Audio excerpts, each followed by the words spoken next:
Bon, faut que je vous raconte un truc sur l'opération Corned Beef de Jean-Marie Poiret. 1991. Jean-Marie Poiret réunit Jean Reno et Christian Clavier pour tourner un film d'espionnage. Reno joue le Squall, agent secret badass de la DGSE. Clavier joue Jean-Jacques, un psychologue lambda. Deux génies de la comédie française. Le problème? Ces deux cons passaient leur temps à se marrer entre les prises.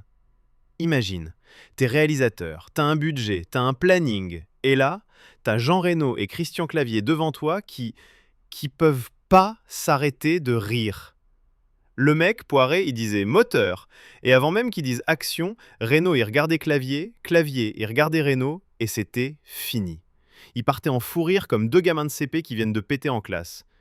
Et le pire c'est que Reno, tu vois, c'est Jean Reno, hein, le mec qui sort de Nikita où il joue Victor le nettoyeur, le tueur froid, flippant. Et là, il arrive sur le plateau de Corned Beef et il se transforme en gamin. Avec Clavier, ces deux-là, c'était impossible de les calmer. Résultat, les scènes qui devaient prendre 1 heure prenaient 4 heures. Poiret y capotait. Il disait « Mais les gars, s'il vous plaît, on a un film à faire !» Et Reno et Clavier, ils étaient là.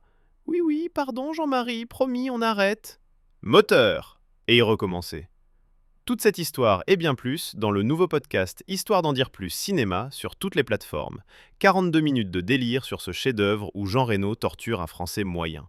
Lien en description. Et souvenez-vous, derrière chaque grand film, il y a deux acteurs qui se foutent de la gueule du réalisateur. Allez, ciao.